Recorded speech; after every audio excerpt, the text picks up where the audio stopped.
Hello, all, and welcome to episode 27 of the Lair of Lore. I am Cap, And I'm Miriam. and we're here to talk about the Rivals of Ixalan story, because last time we managed to run our way through all of Ixalan. We thought somehow we'd get both of them in one. We overestimated ourselves, clearly. And that was with quite a bit of shortening, like shortening the story down. I mean, we're bad at what we call shortening, so. The problem is when we get excited about something, we can talk for over, goodness. Or if we get angry about something. Yeah, that can just go on for ages. Just ages. Which we're gonna have some thoughts about the Rivals of Ixalan story, because of course we Yes. are. Of course. Why would we be doing this if we didn't?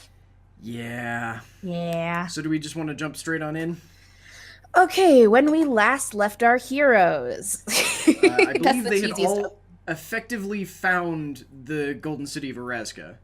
It's like, oh, jam, there's a Razka. Yeah, like What? every one of the different groups of people had managed to find Erazka. The Jace got most of his no, actually, for the first time No. in his life, got all of his memories back. Actually, this is what happens in the first story. Oh, right, sorry, he Yeah. suffered the head trauma that revealed all of the memories from his entire life, because he's been missing large chunks of his memory for basically as long as we've known him. Pretty much. Because he had his mind regularly wiped as a child, and we're actually aware of that. Mhm. Well, we were aware of that before, but now we know how much. Just how extreme the memory wiping has been. And I admit, you feel bad for him. A little bit, and then 'Cause you start this- reading and going like, oh, and he's some sort of god dang prodigy about everything. Good. Yeah.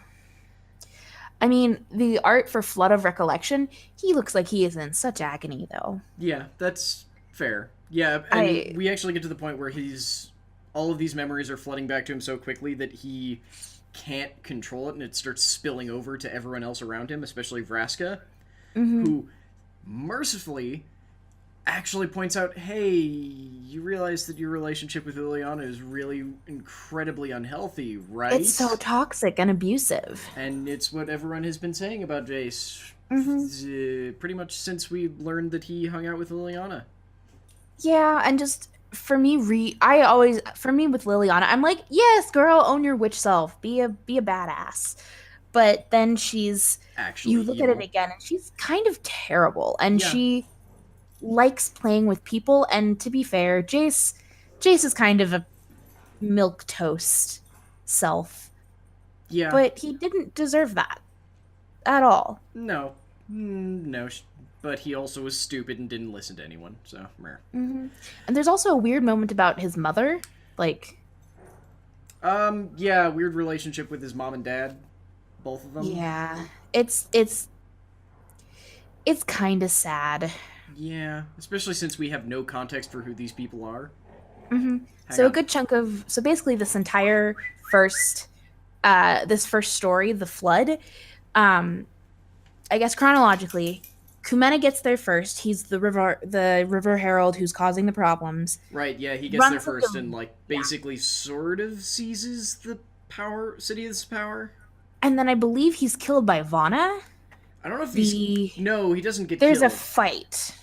Oh Oh no, he turns super powerful. Yeah, because he basically not sucks up, but he claims the power that is sitting dormant in the city. Oh no, wait. Actually, I think he does get killed. They kind of He leave it on a does, but he doesn't cliffhanger. get killed by Vana, and I have a reason for that in a bit. She gripped his flesh with unnatural.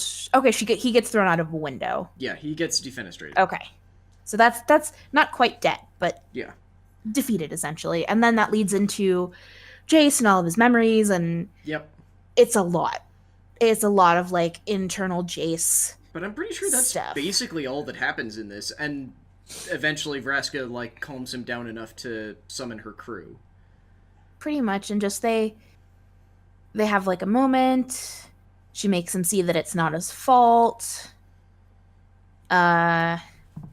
He let not anymore hang unspoken. This is the last line of this one. He let not anymore hang unspoken in the air between them, and Vraska caught his smile as he turned to ascend the golden staircase toward Erazka, one strong step after another.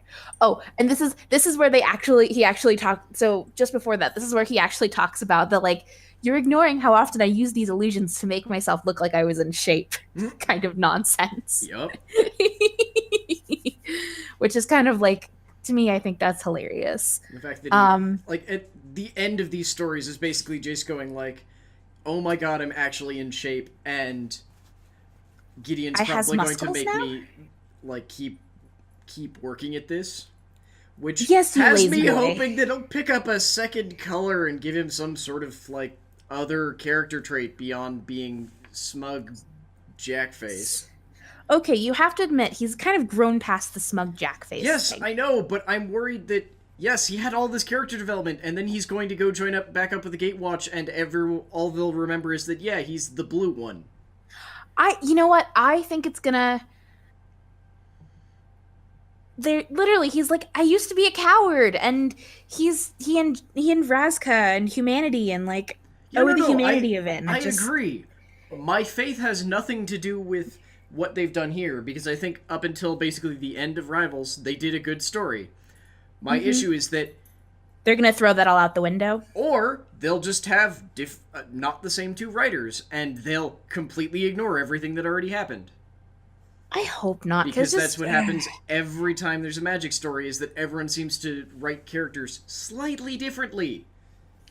my whole thing is he's made such progress. Yes, Don't I agree. don't take it away. I'm afraid that different writers will not acknowledge that progress or do it differently. Fingers crossed. Yeah. I again, this is kind of like I want to see if this will continue and he will be that much more. I agree, and I hope so too. Yeah, just because this was a nice moment and this made us hate him less than we Yes. have in the past. Because let's be honest, whiny little boy. Yeah. So, Yeah. I think actually, really quickly, I'm going to dive into one of our weird issues with this starting, Hmm. which is that the story for Rivals of Ixalan was purported to not be set in stone. So this is not, I reiterate, not the same way that they did New Phyrexian and Mirrodin Pure, which is that we had Scars of Mirrodin, where we went back to Mirrodin, and it turned out that Karn had tracked Phyrexian oil in there, and the Phyrexians were basically rebuilding, albeit without the structure that they were used to, so each color ended up with these different, very strange Phyrexians that thought about their whole ideology in very different ways. Hmm. The issue was that the first set, we had probably about like 10 to 20% of the cards were Phyrexian. Then in the second set, it was about a 50-50 split. And then they did not announce what the last set was going to be. They announced that it was either going to be New Phyrexia or Mirrodin Pure. And we knew that it was going to be New Phyrexia because the way that they announced this was by showing two cards. One, both of which were going to be printed in whatever the set was. One of which was a Phyrexian and one of which was a Pure Mirrodin. The Mirrodin Pure card was, oh god, it was absolutely atrocious. It was basically a hockey puck.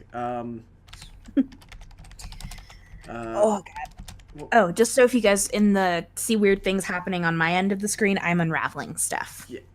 Meeting So disappointments. for Mirrodin Pure, the card that they revealed was Pristine Talisman.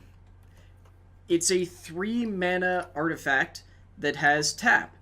Add 1 generic to your mana pool, you gain 1 life. That is the entire card. Okay, I'm pulling it up right now just so I can see it. What was the other one that they revealed for if it was New Phyrexia? Oh, I see what they mean. Kind of Yeah. a hockey puck. I mean, it's also just a kind of boring do-nothing artifact. Yep. I mean, sure, that's I just don't... it's boring. I'm I trying see to your point. find what the... I'm trying to find the... Oh, was it this one? I'm trying to find the article where they basically announce, here's what the... Oh, okay. So, yeah, they showed us that one card. They also showed us two very, very different arts, which didn't honest. Oh, sorry. Here we go. They showed us Suture Priest, which is a legitimate card. It's 1 white, 1 generic Suture Priest. It's a creature cleric, 1/1. Whenever another creature enters the battlefield under your control, you gain 1 life. Whenever a creature enters the battlefield under an opponent's control, you may have that player lose 1 life, with a background that is very clearly Phyrexianified. Meanwhile, I will say the art for this is creepy. Oh yeah, it's part of the oh god, what's her? It plays into like the whole nightmare clown thing. Well, it's part of Elish Norn's group, the Machine Orthodoxy, who all kind of look similar to this. Like they're look up like Priest of Norn or Elish Norn, and to a lesser extent Porcelain Legionnaire. Their big thing is basically removing the skin, then replacing it wherever they feel is necessary with some sort of metallic porcelain. Yeah, they're cool, though. The White Phyrexians are easily some of my favorite cards. Yeah. But yeah, it was very clear from the very beginning, and they even said that you have no say in how it will go, but one side is going to win and one side is going to lose. So, yeah. The issue is that with this one, they made it clear that we were going to have some amount of choice in who wins. Well, that didn't happen. Well, we sort of did. The original way it was supposed to happen was with those geocaching things that they announced and showed off, where basically I don't even remember exactly how they wanted it to work, but it was going to be something along the lines of whichever faction's stuff moved the most, or moved the farthest, I guess is probably more accurate, was going to be the winner. What it ended up coming down to instead was a series of polls on the Daily MTG site. That takes away kind of the adventure of the whole thing, to be honest. Well, I would also point out the fact that whenever anyone... Hang on. Cosmo, get out of there. Whenever anyone was asked, what do you think this is actually going to fundamentally change? Because they have already printed all of the cards.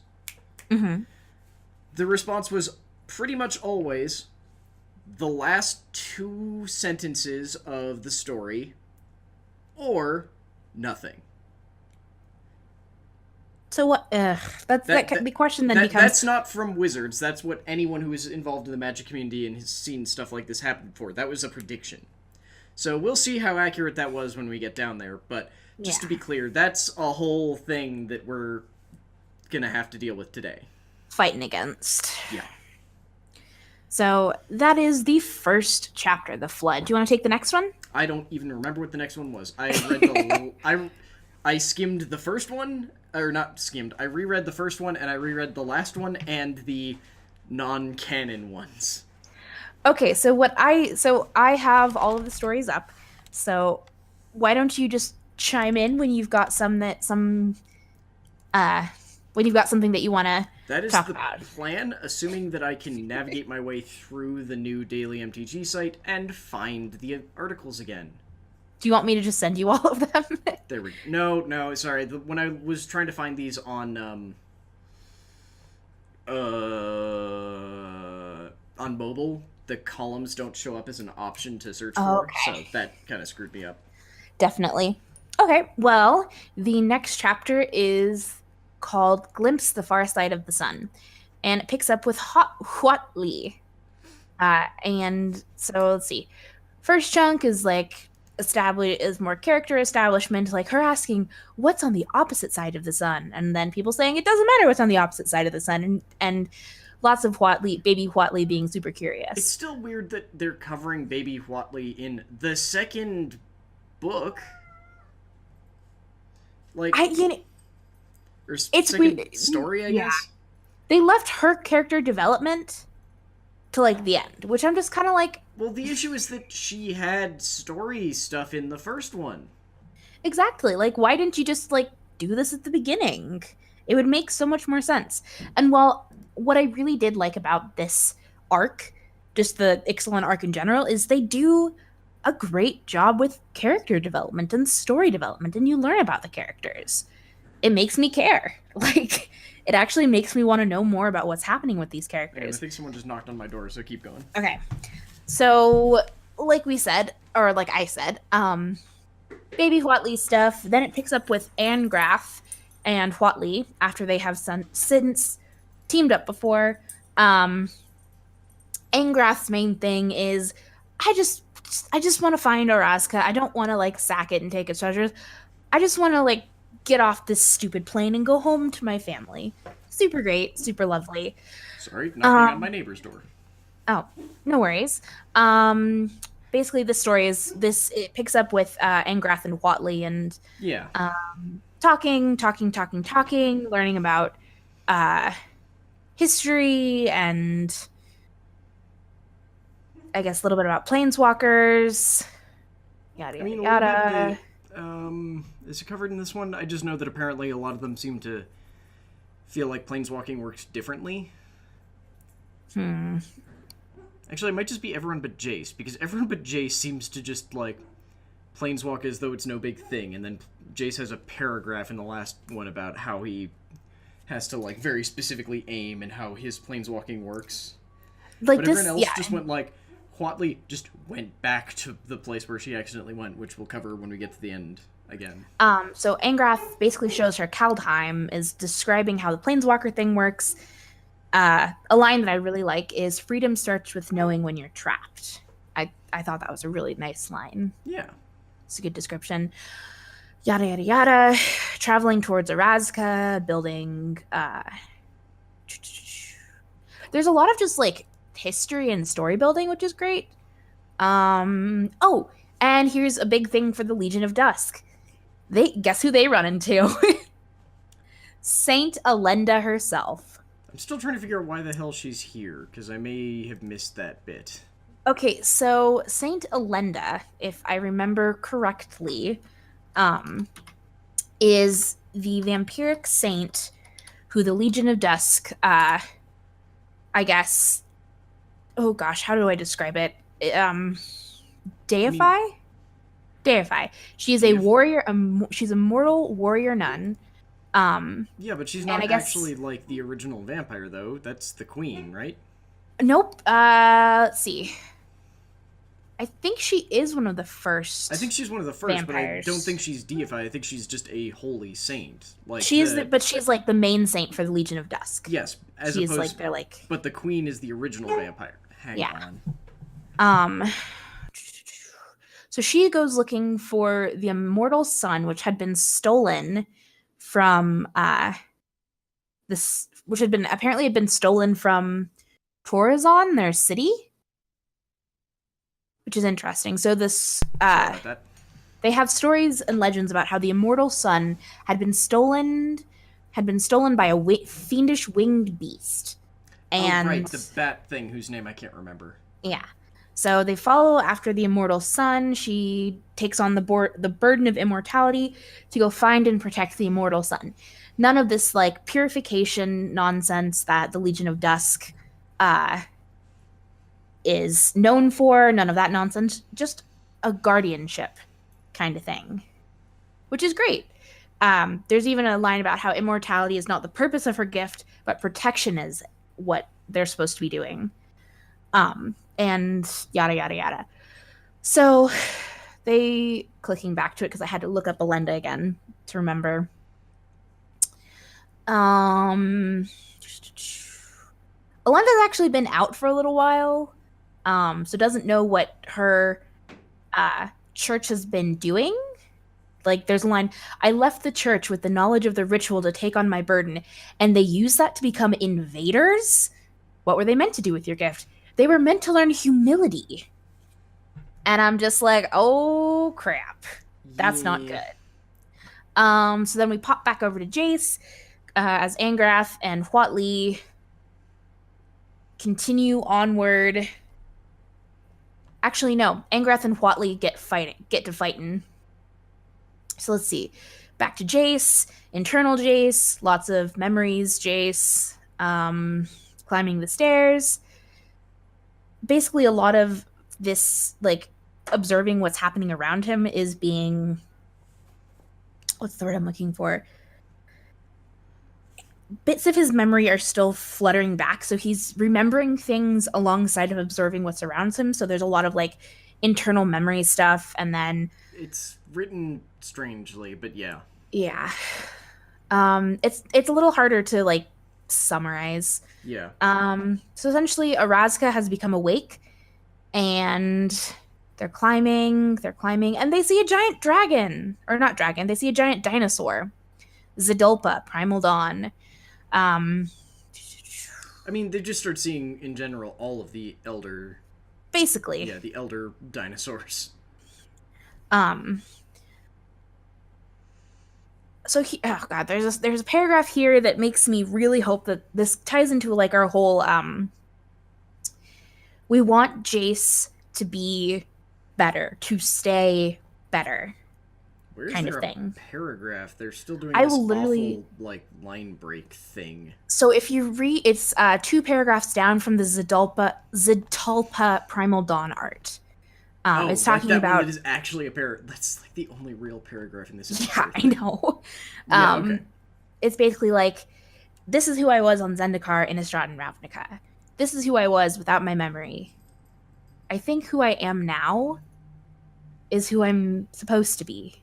I had just forgotten. I mean, those are still weird because the him on Innistrad was also like a weird, not him anyway. So yeah, it's basically like the earnestness and like good-natured adventure kind of Jace is who he's supposed to be. Yeah, but not this like whiny little piss baby. I do love that. Where is it? What's the actual line?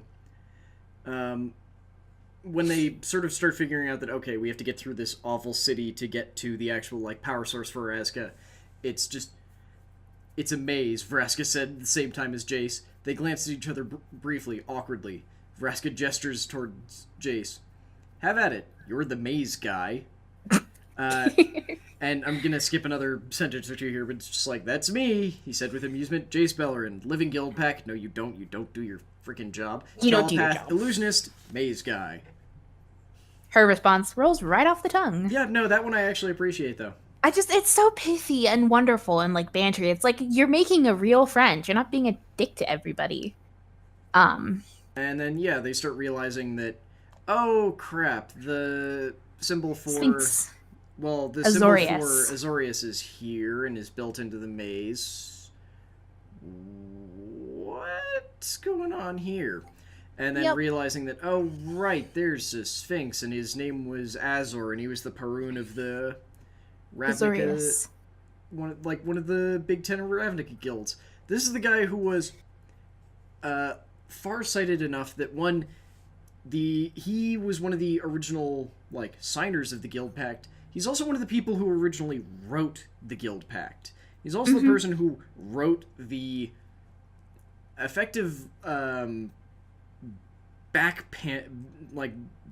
fix into it to create a living Guild Pact in case someone, because he expected it would probably be him or his guild or the Dimir, broke the Guild Pact. His guild did. The Dimir actually didn't even want to that much. So, meh. Yep. And then they're like, okay, they're gonna go in, they open the door, and it's Azor himself. Yeah. I mean, I do love the line of, this is actually just one of the few things that I really like. I am Jace Bellerin, the living Guild Pact, he said with confidence. The Sphinx's wings flinched. The failsafe? The pirate. Okay, I want to bring up, this is Jace, so the line before, so a couple lines before of Jace not being a total dickweed, how he's kind of improved a little bit. Azor's being kind of awful to Vraska, talking about how she's going to be imprisoned for a third time, Gorgon, essentially spitting that line with distaste. He's essentially like pried into her head, being rude. Yeah. And as he's just like being really rude, you will be a prisoner for the third time in your life, Gorgon. He puts up a mental shield around Vraska so she doesn't get hurt by him. He yada yada yada, and then Miriam, he says, "You will refer to her." Yes, these are the sort of details we can skip. I know, it's one of those lines. You will refer to her as Captain. I mean, I don't think that was all that important, honestly. No, but it was like one of those stupid little moments that I was like, you're not being terrible. I like it. And demanding respect for this person. Moving on. Up next is what, Arbiter? Yep, Arbiter of Law left chaos in his wake. Some of these titles are kind of unwieldy. They're all unwieldy, except for, like, the Flood and Sabotage, but that's about it. Yep. Okay. Back to Huatli and Angrath. I think Huatli essentially traps Angrath with a dinosaur. I mean, that's pretty much her whole deal. Yeah, because they don't kill, they just trap. And then... Well, she also just... Her deal is dinosaur. Dinosaur solve my problem. Don't care what the problem is, dinosaur will solve it. And then meets back up with Tishana. Which is like, okay, cool. You're back with Tishana. Yeah. I'm scrolling right now just to get past conversation. They're entering Arazka. They're in Upper Arazka, so kind of getting angry and annoyed about why the heck is the immortal sun in the floor. Yep. Kumena.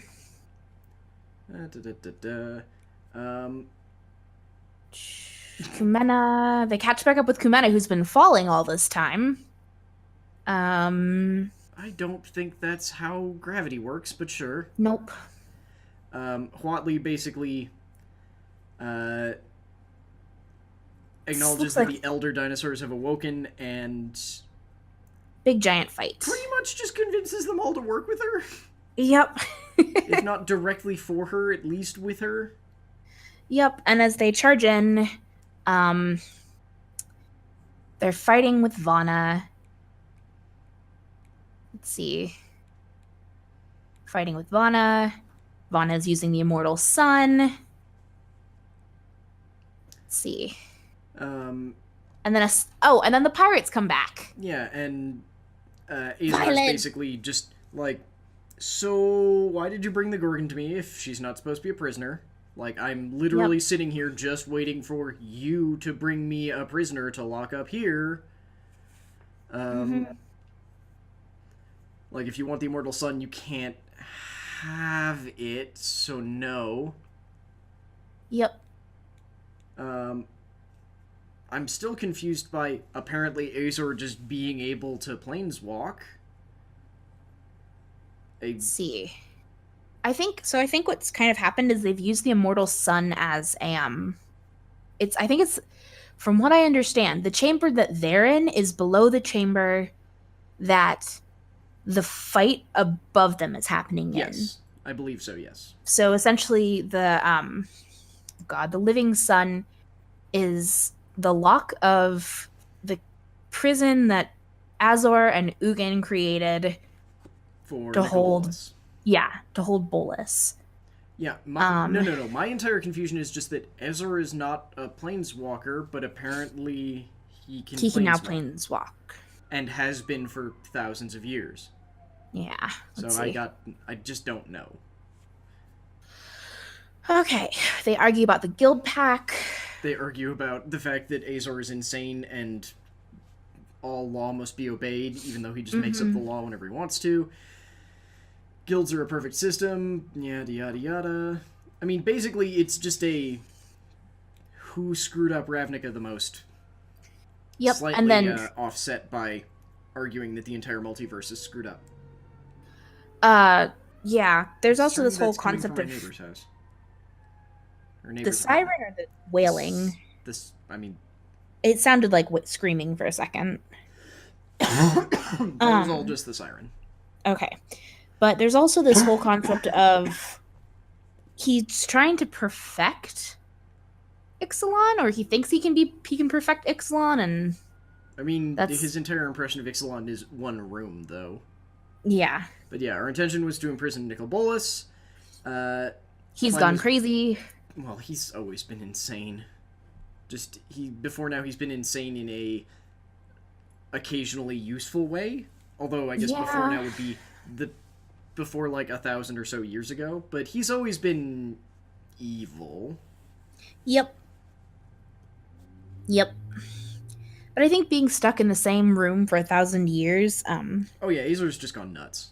doesn't help the issue, to be Um, honest. and apparently Vraska didn't completely understand that Nicol Bolas is a psychopathic monster. Nope, not at all. It's like, And why would Nicol Bolas want? Because obviously she was sent to collect the Immortal Sun. Why would he mhm. want an artifact that imprisons planeswalkers? It's like, well, let's explain. And I think that Yeah. gets explained in the next story, right? Yep. Okay. Sabotage. So 1,300 years ago. yeah, it opens up basically with Azor and Ugin discussing their plan to try and Hmm. trap um, Nicol Nicol Bolas. Bolas in anywhere, honestly. So it looks like the fight between Ugin and Nicol Bolas on Tarkir was basically Ugin trying to get Nicol Bolas to, or basically trying to planeswalk with Nicol Bolas in the same To way that Ixalan. what's his name, Koth pulled off with Venser to like grab him, drag him away, and I assume Ugin had some plan to escape, but Mm-hmm. in the end, Nicol Bolas actually won that fight. And in the old timeline, Ugin died. In the current timeline, Ugin almost died, and Is sleeping. somehow, uh, I've forgotten his name. Uh, Sarkhan. Sarkhan put him inside a piece of his own magic from the Hedrons on Zendikar, Mm-hmm. and he went back to sleep and has actually he woke up at the very end of new Tarkir timeline, so probably this is where the time gets weird, probably like a year or two ago in Mm-hmm. storyline he's been awake now, probably less, but it's hard to tell. Moral of the story, don't screw with planes that aren't yours. At least I, that's kind of how I feel about I this. think the moral of the story here is more just one person can't take on Nicol Bolas, especially one really prideful person. Jace, Yep. Ugin, you idiots. Mm-hmm. I also Um, think having a backup plan is somewhere in there for moral of the story. Yeah, and then, well, his backup plan now was to use Jace as bait, and Jace wasn't good bait. Nope. But yeah, they apparently gave the Immortal Sun to the Legion of to a monastery that would become the Legion of Dusk. Um, However, To Azor caretake it. decided they were inept and took them back, or took Mm-hmm. it back and guarded himself, and their one saint stuck around. I guess confused. Scrolling. I think that brings us up to the Vraska section. Pretty much. Yeah, because he's just giving Vraska his knowledge of Nicol Bolas. God damn it. This is all yours. Um, I'll be back in a second. okay, speeding through this once again. Jace is essentially updating Vraska on all of Nicol Bolas's nonsense. And everything has kind of come full circle. Um, essentially what Vraska was tasked to do was to bring the Immortal Sun, and they are, let's see.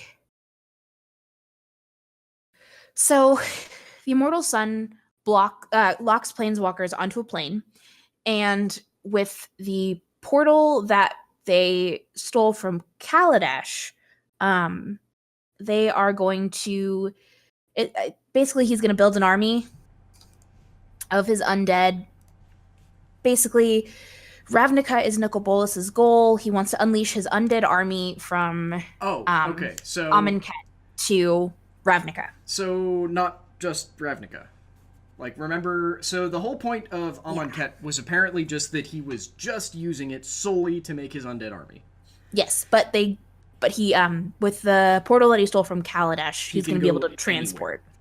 Yeah. Yeah, he can take his entire army anywhere, so yes, Ravnica is probably the first target just because it's the most civilized and because it gives Yeah. a reason for someone to pretend to be the living guild pact for a little while, but mostly it's just a now he has an army that he can take to any plane. And he will essentially have a weapon that if he gets when he gets the living sun, he can keep whomever he wants to Yeah. there. Scrolling, that's the big thing that happens.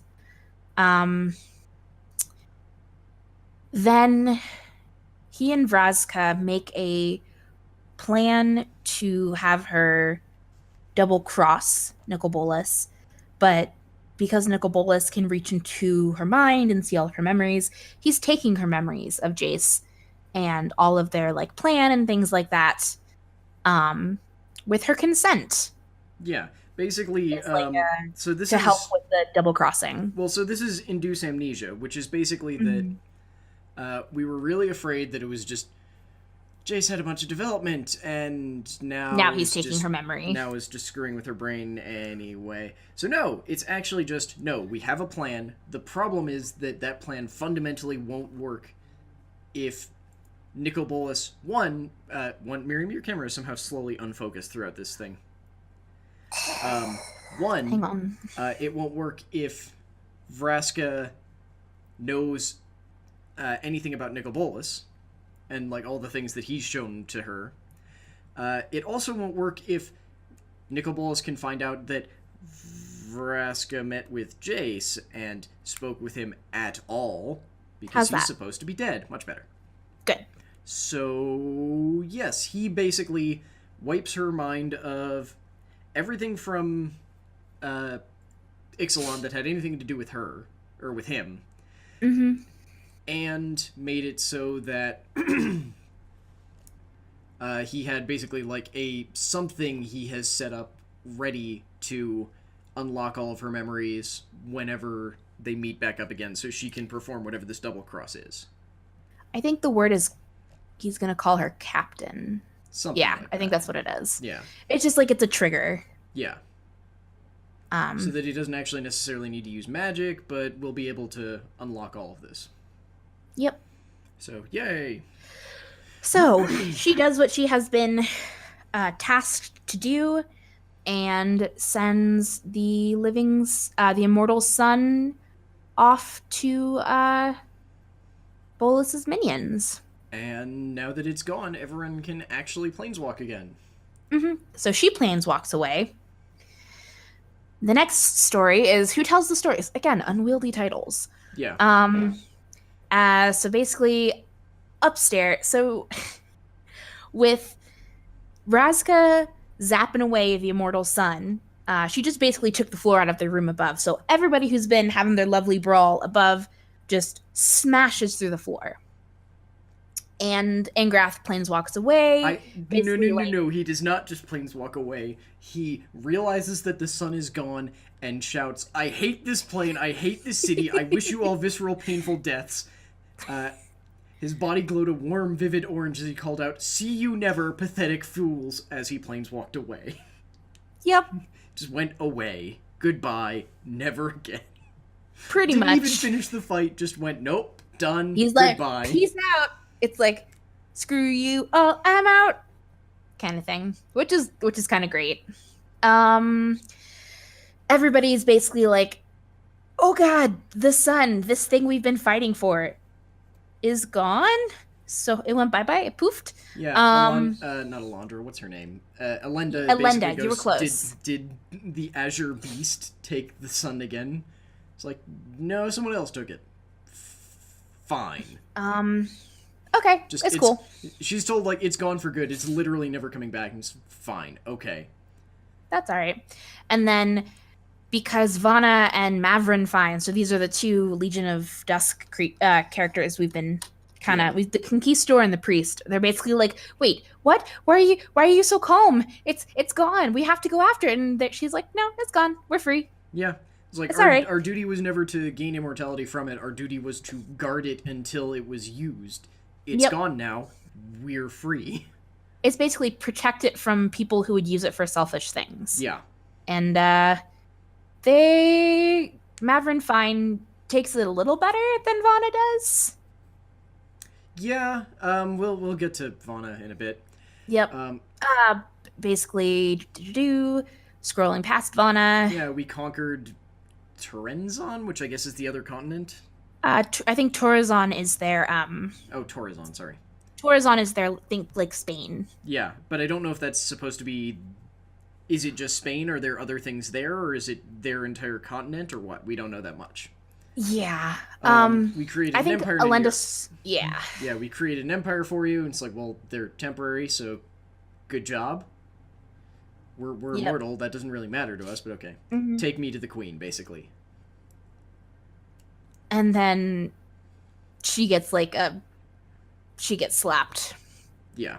essentially slapped down. No, Vana gets slapped down. Oh no, I guess Yeah. I should have specified. Vana gets slapped down. Okay. Let's see. Erazka is found. Ixalan is at peace. They scatter. It's they that scatter. simple. They scatter. Yep. Everyone leaves Erazka. Basically, everyone leaves Erazka. Botley goes back to her people. This is why it's so dumb. Is it hard to tell from this who won? I don't even know if they're.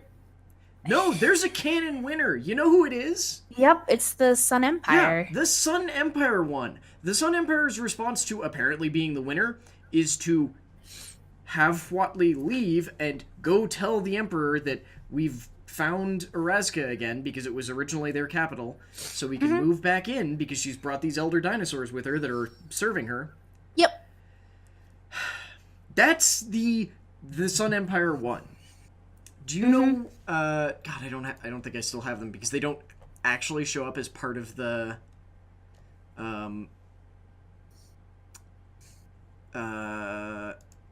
stories. So hang on. So really quickly, I'm going to give a brief rundown of the quote-unquote non-canon endings, all of which can totally actually still be canon in this exact same world for some reason. So, first option is the River Heralds, which is basically just Tishana walks up to the altar and taps into the power of Erazka and turns on the elemental guards and tells them to not let humans in because she's expecting Emperor Aptezek III, who's the emperor that Huatli went to go show all these dinosaurs to and tell them, hey, we found Erazka, we can take it over. She does this in between him arriving. Just like that can still totally be a canon thing. It's just they got there first, and now the Sun Empire has to go in and beat the snot out of them.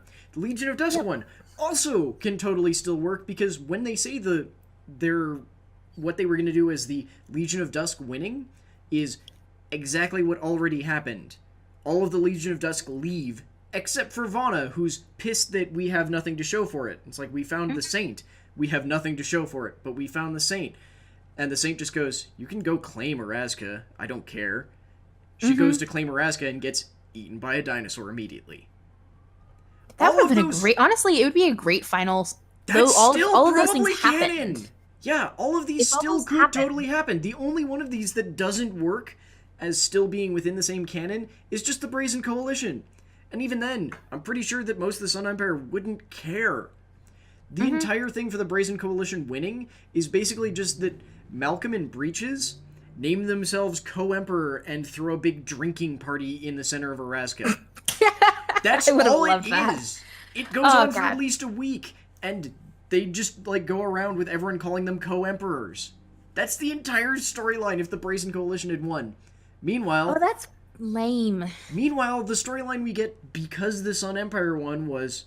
Yeah, the Sun Empire won, they left and are going to come back with more of their people. Which still works with every one of these stories. None of these stories cancel each other out. This is so goddamn stupid. They could have all happened, simultaneously. I see your point. The only one that's weird is the Brazen Coalition, just because the Brazen Coalition probably wouldn't be able to get in if there were a bunch of elementals preventing humans from entering, and also the Sun Empire coming to take it back. Meanwhile, the Vampire one, I think that's just still canon anyway. Yeah, they got there first, and then she got eaten by a dinosaur. That's just I'm okay with that. She walks back up to Erazka. Erazka's been claimed by the Legion of Dusk.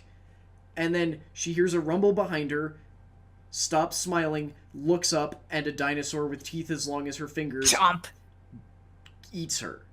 She did not have time to scream as the dinosaur snapped her up into its jaws. That's it. Oh, that's a nice little ending. Yeah. And then it's Yeah. just, I guess for Legion of Dusk, the idea is that no one owns Arazka, but now they all know where it is, so someone else is going to move in anyway. Yep, which ends up being the Sun Empire, Yeah. So I'm just like, which is what they were supposed to do.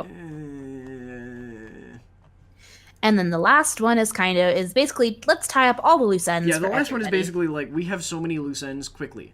So we have Huatli returns to Kaladesh, and she meets up Her with... family is basically like, yeah, go planeswalk. You'll still be the warrior poet. Go on, go have adventures. Yeah, so she initially planeswalked to Kaladesh, and thought it was Arazka. Arazka. Hang on, I just thought I heard more knocks. God damn it, give me one more time. That's all right. Okay, she becomes a hit on Kaladesh. She's experiencing Kaladesh, all of its cool things. She's seeing the Etherborn, describing all the people. Meets up with Saheeli Rai, who is a planeswalker, and they talk about. Sorry, I'm back. I think there's something That's awful all right. going on with my neighbor because people were like beating on his door. Oh dear. I mean, he's not a good person anyway, so. Meh. Basically, Huatli's a hit on Kaladesh, meets up with Saheeli, and Saheeli drags Huatli to her workshop. Saheeli wants to know what dinosaurs look like so that she can make a robot dinosaur, yeah. Pretty much. Angrath. Angrath goes home and sees his daughters. It's nice. It's a good ending. That one's actually really good. If you're gonna read nothing else, read that one. It's like 2 human paragraphs and like 8 weird WotC paragraphs. Yeah. So it's really good. That one you can read. It's a nice little moment. Do you want Vraska then? Sure. Vraska gets back on Ravnica. She is gonna meet up with Nicol Bolas. Meets up with Nicol Bolas. He gives her the power. It's basically, what did she do on Ixalan? Minus all of Jace. Yeah. He gives her what she has promised. Sort of. She comes back to Ravnica and just has a letter that is like, meet me here now. It's not meet anyone. It's Gerard. God damn it, what's his stupid name? Gerard?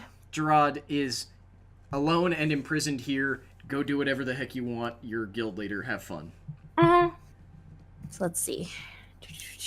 I mean, that's just it. Yep. Dang it, now they're here. Okay. What do we got left? We got Jace. Let's see. I think I'm gonna leave this one for Steven, just because I think he might want that. I love how Vraska just makes herself a cup of tea before she goes to assassinate Gerard. You know, that's what everybody does before they kill someone. Oh, have a nice cup of tea. Yeah. Yeah. So then we get that was. Yeah, I figured I'd leave you Jace, Yeah. and so that was the most important one. Because over. obviously Jace gets like a nice big long one. Basic summation though is he is invisible for pretty much the very end. He tells mentally Breaches and Malcolm what happened with Vraska. So or as much as he can. He has an incredibly long inner monologue about, oh god, should I go meet up with the Gatewatch? Where will I find them? What if they're on Innistrad or Kaladesh or Zendikar or what? What if they're with Ugin? I don't know. And then it turns out that it's just like, oh, but you can just go straight to Gideon? Why were you worrying? Mm-hmm. And then apparently Gideon's... Look, everything that I'm saying is basically this could be like a 3-page story. Minus the monologue. Yeah. No. This is a 3-page story that is mostly made up of Jace monologuing about stuff that really doesn't need to be a monologue. Pretty much. But he basically spots Gideon in the Blind Eternities and uses him as a, like, searchlight. That's not a searchlight, you goober. It's a lighthouse, but okay. He's my compass point. Yeah. So he realize somehow from inside the Blind Eternities he can tell that Gideon is moving incredibly quickly. So he assumes that he's in some sort of vehicle, and he, for some reason, has to compensate for his own velocity while I don't know. Like I said, for some reason, Instead of just poofing. his planeswalking is insanely more complex than anyone else's, because everyone else just went like, I'm going away, bye. But it's like, Jace, and I'm there again. Jace has to do, like, aiming and, like, adjusting his body, and then it all turns out to be for naught because he slams into some sort of, like, cushion thing and immediately starts rambling at, like, top speed. Apparently he runs into a wall, I think is what he does. He ran into some sort of, like, gel soft thing. Slightly gooey. Something slightly gooey. Ah. Yeah. So he's just like, hello, hi, sorry, didn't expect to land on that. Had to adjust my trajectory because of velocity. Wow, I've never planeswalked onto a moving object before. What exactly are we riding on? How is it powered? How fast are we going?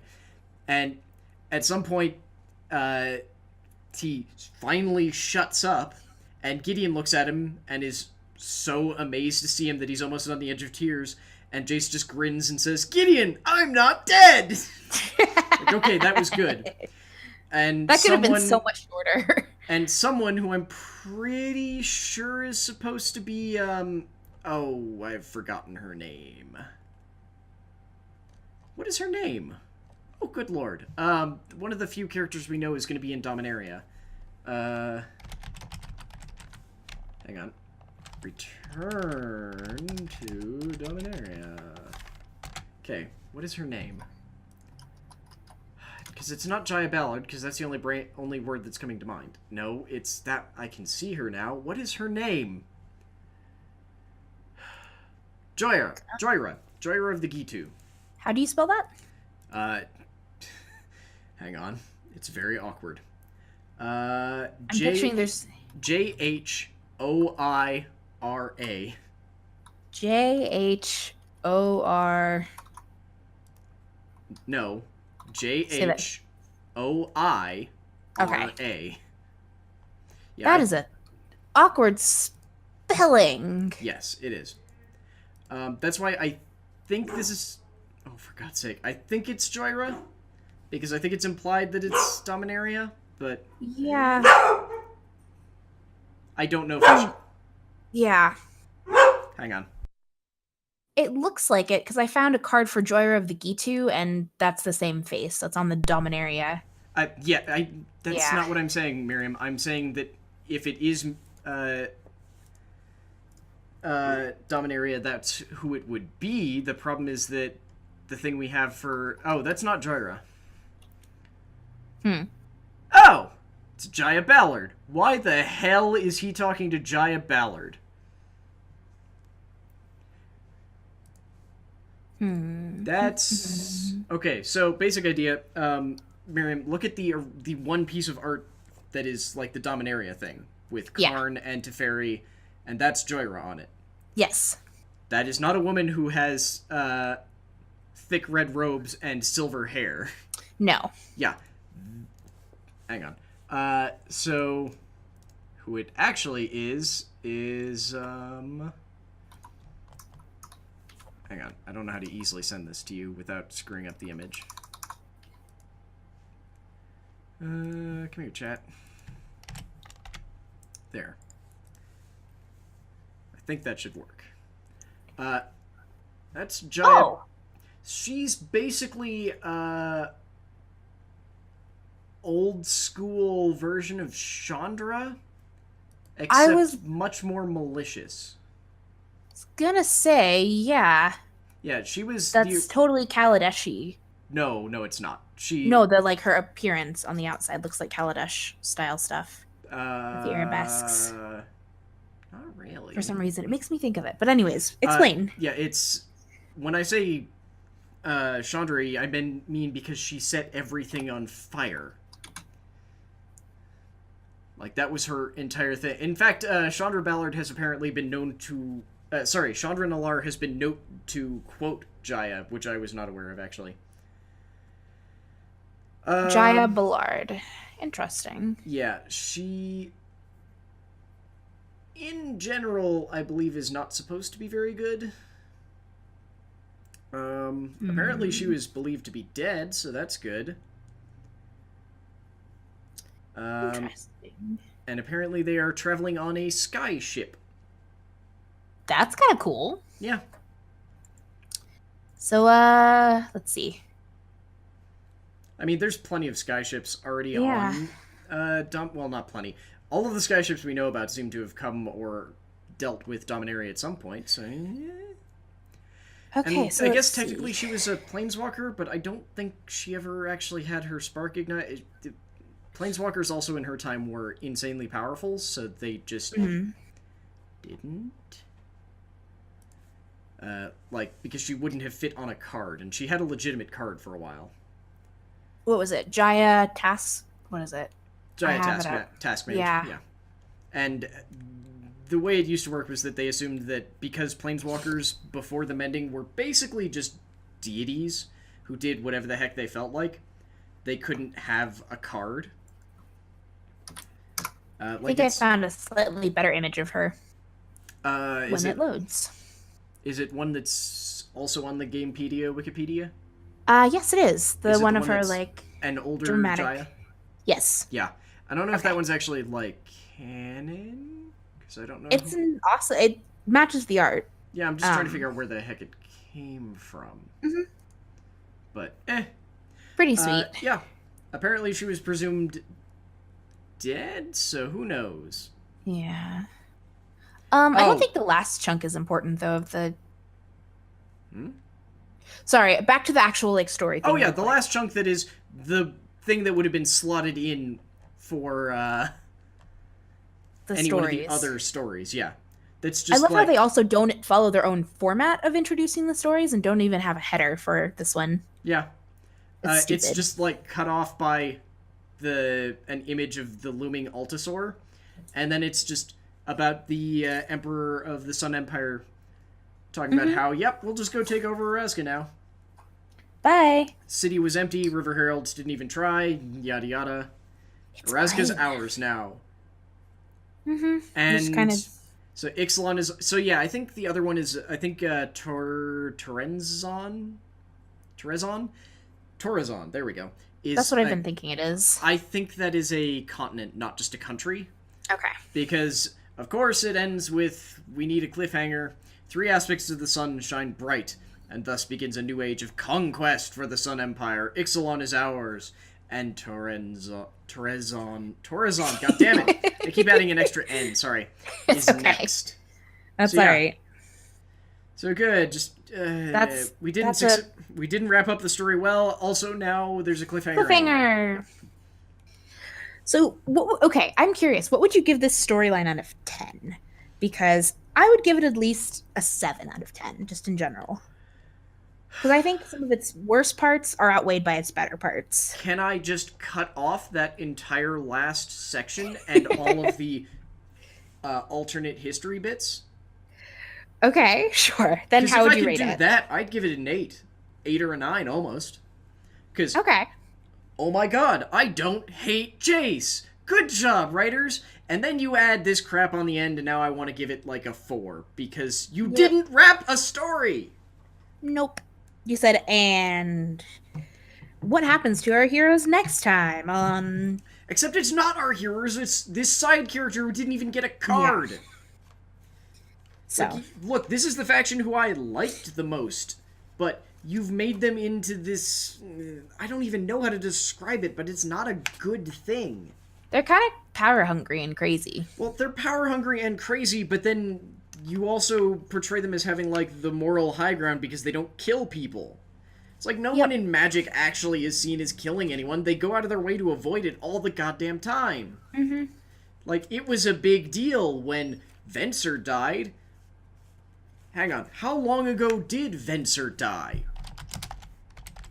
Okay, New Phyrexia release date was... No, I wanted release date, yes. New Phyrexia release date was in 2011, which is when a major character died. It's been a while. Well, no. The other one was, oh god, what was the third set of... not Born of the Gods,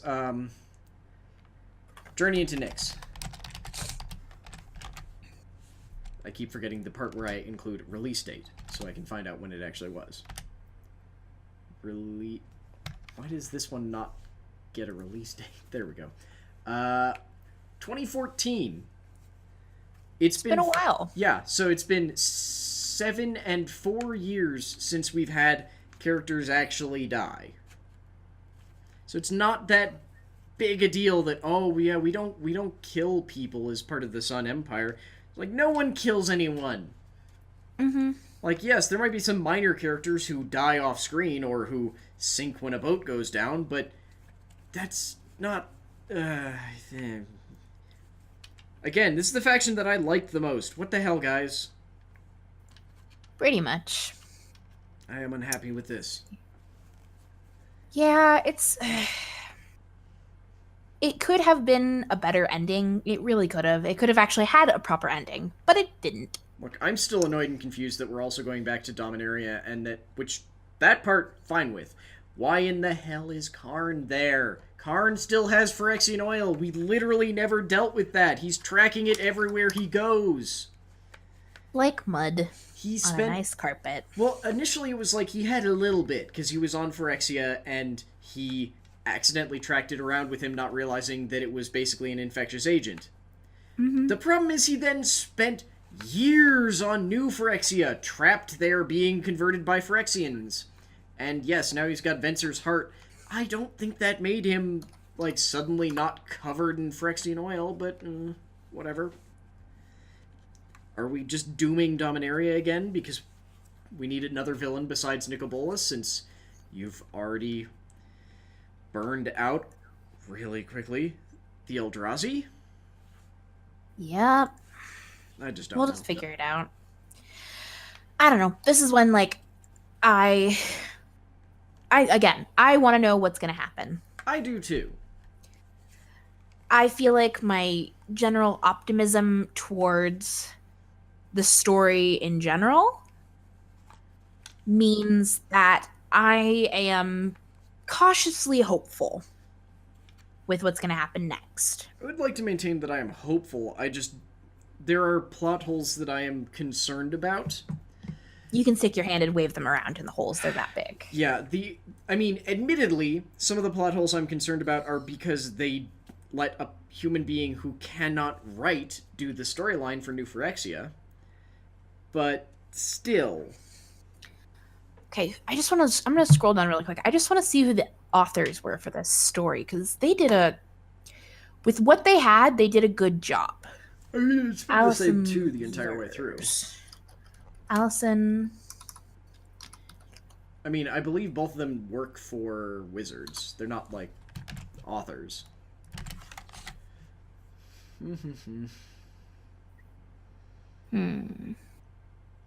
Yeah. At least Allison just works for Wizards on the community team, and I'm willing to bet Kelly Diggs probably does the same. Yeah. Like, this was not a, let's go out and get authors to do this. This was all just, like... internal. Yeah, folks who work at Wizards who have previously also done past story work. Yeah. I kind of hope that they keep them writing for this. I mean, maybe with some better editing. Maybe just give them a plot and don't have it hinge on a community-based decision. Yeah. I honestly think it would really have been perfectly good without that whole bit. Because then it just... Pretty when much. you're doing something like that, it ends up making it feel disingenuous. It's like, yeah, you made the players feel like they had a voice in it, except that most of the players aren't going to read the story articles. And honestly, all of these still can work in the same story. Most of them with very little changes required. Some of them with no changes required. Heck, don't include the line about the merfolk, or the, it wasn't merfolk, what did they say? The River Heralds hadn't even tried. Literally don't include that line, and suddenly every single one of the things you wrote is fine and works in the exact same universe. Mm-hmm. That one line is all that you need to remove. Yeah. But yeah. Otherwise, I think this was actually a very well done story. Mm-hmm. My issues are just with how they finished it, because they didn't learn... So look, I think that the Mass Effect series ended probably poorly, and unfortunately they did not learn the mistakes of the Mass Effect story ending, which is they gave players a choice, but it was a choice that didn't functionally change anything. Hang on, I'm just going to pop out for just a second. Yeah. I mean, I'm basically done ranting, so we're mostly done. Okay. So, anyway, with that, I think we are going to head out. So, if you like what you've heard, you can find basically everything that we do at lairoflore.com, where we post our YouTube videos, all of our podcasts. You can even get our streams. We stream Monday. It's no longer 365 days. Yeah, we finished a 365-day streaming challenge. We now stream Mondays, Wednesdays, Thursdays, Fridays, and Saturdays. Basically, just not Tuesday and not Sunday, though we'll still sometimes stream on those days. They're just not scheduled. Over at twitch.tv/lairoflore, so please come check that out. If you really enjoyed what we did here and you want to help support what we do and keep us going, then you can support us over at patreon.com/lairoflore. We've got a whole bunch of different tiers, ranging from just the Derpy Puppy feed, which will also now include a cat, which is just pictures and videos of our goofy animals. I still have your name, I just haven't put it down yet. Okay. I just was wondering, because yeah. I thought I came up with something last time that sounded not I still have it written down. No worries.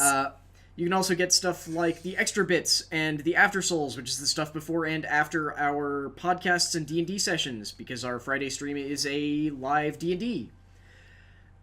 Which is really fun. Yeah, and you can get the stuff before and after. Saturday stream. Saturday stream is like D&D. You can get the stuff before and after, where we actually swear and get angry and yell about dumb things, or just get really impassioned about silly stuff. I think I did it. I didn't swear. I didn't hit any major swears this not. episode. No, you did which not. Is impressive. You can also find us on Facebook and Twitter. Both of those are Lair of Lore. Are you noticing a pattern? You can also email us at masterminds@lairoflore.com. And like I said, if you really like what we do, you can support us on Patreon. We've also got tiers that are for, like, if you want to play D&D with us. We will run sessions for patrons of a high enough tier, basically. At the really extreme level, we'll send you baked goods and beer. That's not actually a joke. So tasty beer and tasty baked goods. Yes. Also candy, because I enjoy making candy. Because everyone involved in the Lair of Lore are trained professional cooks. That's not actually on purpose, it's just sort of a thing that happened. We all just kind of found each other. Yeah. Sort of thing. Yeah, it's weird. It wasn't even intentional. But yeah, with that, I think we're going to head out, and we'll see y'all next time.